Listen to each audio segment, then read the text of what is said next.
భావన. అండ్ మరీ ముఖ్యంగా ఈ ఇన్సిడెంట్ జరిగిన తర్వాత అంబటి గారు కూడా స్పందించారు. ఎప్పుడైతే ఆ వాటర్‌కి సంబంధించి, ఆ బోర్‌కి సంబంధించిన ఇష్యూ వచ్చిందో ఆమె కంప్లెయింట్ ఇవ్వడానికి వెళ్లారు. వాళ్ళు తీసుకోలేదు. తీసుకోకపోగా ఆమె రిటర్న్ వచ్చేసరికి అక్కడ హిజ్రాలున్నారు. ఉద్దేశపూర్వకంగానే ఆమెపై దాడి చేశారు. తర్వాత వివస్త్రను చేశారు. తర్వాత ఎమ్మెల్యే గారు సస్పెండ్ చేశారు. ఇదంతా చూస్తే ఆ రోజు కేసు తీసుకోకపోవడానికి కారణం కూడా ఎమ్మెల్యే మాధవి గారే. ఇండైరెక్ట్‌గా ఆమె హస్తం అక్కడ ఉంది అంటూ కూడా ఆయన చెప్పడం జరిగింది. ఏం చెప్తారు అసలు? ఆ ఆ పరిస్థితి చూస్తే మీకేమనిపిస్తుంది? అలానే జరిగిందంటారా? జరిగుండొచ్చా? ఏవండీ, ప్రతిపక్ష నేతలు వాళ్ళు మాట్లాడతారు. వాళ్ళ మాటలు నాకు కంపేర్ చేయకండి. రాంబాబు గారు ఇలా మాట్లాడారు, వాళ్ళు ఇలా మాట్లాడారు. నేనేం చెప్తున్నానంటే, ఆ మాత్రం ఎమ్మెల్యే కూడా రియాక్ట్ కాకపోతే హ్మ్. ఆ సీన్ అక్కడ దాకా కూడా వచ్చేది కాదు. ప్రతిపక్ష నాయకుడు చెప్తే కేసులు కట్టే పరిస్థితుల్లో వ్యవస్థ ఒక పోలీసోడు ఇంతవరకు అరెస్ట్ చేయలేదు. కొద్దో గొప్పో ఆ మహిళా ఎమ్మెల్యే రియాక్ట్ కాబట్టి ఈ ఇన్సిడెంట్ ఇలా జరిగిందని బయటకొచ్చింది. ఆవిడే స్వయాన ఏదైతే అధికారుల నెగ్లిజెన్సీ ఉంది, నిర్లక్ష్య ధోరణితో పనిచేస్తున్నారంటూ ఆవిడ ప్రభుత్వాన్ని నిలదీసింది. ఇండైరెక్ట్ గా ఆ అధికారుల మీద వేటు వేయండి అంటూ డైరెక్ట్ గా ఎస్పీకి, హోమ్ మినిస్టర్ కి కూడా కంప్లైంట్ ఇచ్చింది. అక్కడ ఉండే వాళ్ళ ఎవరైతే స్థానిక ఎమ్మెల్యే తాలూకా మనుషులు అంటారా, ప్రభుత్వంలో ఉండే టీడీపీ మనుషులు అంటారా, వాట్ ఎవర్ ఇట్ మేబీ, వాళ్ళని కూడా సస్పెన్షన్ చేసిందంటే కొద్దో గొప్ప ఆవిడ మంచితనం 1% అన్నా ఈ విషయంలో ఉంది అని నేనైతే నమ్ముతున్నానండి. ఈ విషయంలో, ఈ ఘటనలో మిగతాది I never compare to anything.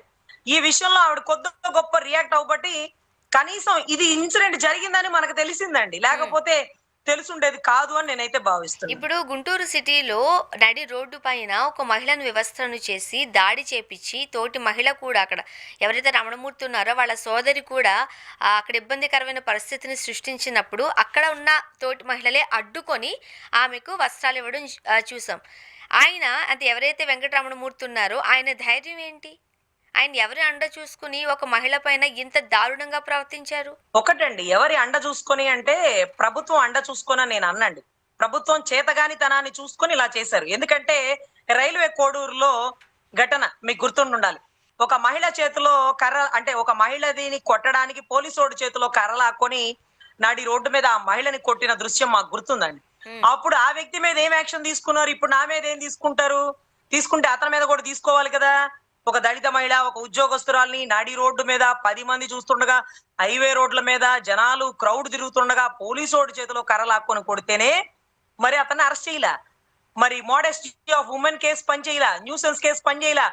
దళిత మహిళని కులం పేరు పెట్టి దుర్భాషలాడిన నడి రోడ్డు మీద ఆ సెక్షన్ పనిచేయాల. అక్కడ పనిచేయింది ఇక్కడ పనిచేసిద్దా అండి? 21 సీట్లు ఉన్నోడికే అంత ధైర్యంగా కొడితే ఇన్ని సీట్లు ఉన్నోడిని నేను ఇంకెంత బాగా కొట్టొచ్చు, నేనింత అంత బాగా రియాక్ట్ అవ్వచ్చు. అతనికే స్పందించినప్పుడు నాకు ఎందుకు స్పందిస్తారండి?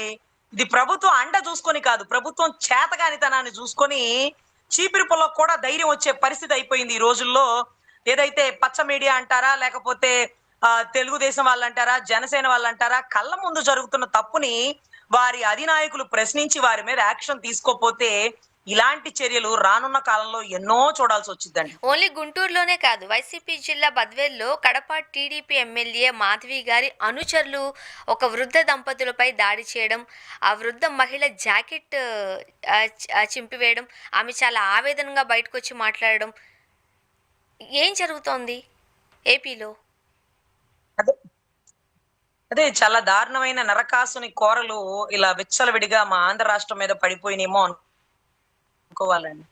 అంటే సీనియర్ సిటిజన్స్ యాక్ట్ అనేది ఒకటి ఉంటది. హ్మ్. పెద్దవాళ్ళకి సపరేట్ గా చట్టాలు, వాళ్ళని ఇబ్బంది పెట్టకుండా ఉండేలా కొన్ని వెసులుబాట్లు, ఇవన్నీ ఉండే కాలంలో ఈ రోజు వృద్ధ మహిళల మీద కూడా దాడి చేస్తూ ఈ రోజు ఆస్తుల కోసం, భూముల కోసం ఇదేంటి అంటూ ఎమ్మెల్యేల చుట్టూ, కలెక్టర్ల చుట్టూ, స్పందన కంప్లైంట్ల చుట్టూ వాళ్ళు తిరుగుతుంటే ప్రజాస్వామ్యంలో చట్టాన్ని, న్యాయాన్ని, లేకపోతే రాజ్యాంగాన్ని ఇవన్నీ గౌరవిస్తామంటూ ప్రమాణాలు చేసి వచ్చిన ప్రజా ప్రతినిధులు మరి ఎందుకు రియాక్ట్ అవ్వట్లేదు అనేది చాలా ఆశ్చర్యార్థకం అండి. సరే, ఎనీవే, ఇంకా చాలా చూడాల్సి వచ్చిందేమో. ఇంకా 3 ఏళ్ల కాలం ఉంది కాబట్టి హ్మ్. ఈ మధ్యలో గవర్నర్ పరిపాలన, రాష్ట్రపతి పరిపాలన వచ్చేస్తే బాగుండు అనిపించేస్తుందండి. ఎందుకంటే రానున్న కాలంలో అసలు మీరైతే కృష్ణబాబు కాలనీ ఘటన చూస్తే 20 నిమిషాలు ఆవిడ ఒంటి మీద బట్టలు కప్పనివ్వని పరిస్థితి నెలకొనిందండి. హ్మ్. ఆవిడని అక్కడికక్కడే మూత్రం పోసేయించేలాగా, మూత్రం పోయించేలాగా ఆ మహిళల్ని వ్యవస్థురాలని చేసి ఆ దారుణమైన ఘటన పరిస్థితికి తీసుకొచ్చేసారు. చాలా అంటే బాగా. ఏంటి ఆ ధైర్యం అంటే మీరిచ్చిన ధైర్యమే. అవతలోడు రోడ్డు మీద కర్ర తీసుకొని కొడితే చూస్తా ఉండలే? ఆ వాళ్ళు 21 సీట్లోళ్ళబ్బా, మనం ఎన్ని సీట్లోళ్ళం? మనం ఇంకెంత విచ్చలవిడిగా రెచ్చిపోవచ్చు అంటూ వీరతాండవం చేస్తున్న పరిస్థితి అయితే ఉందండి. దీన్ని పూర్తిగా ఖండించాల్సిన బాధ్యత ప్రతిపాదిస్తుంది.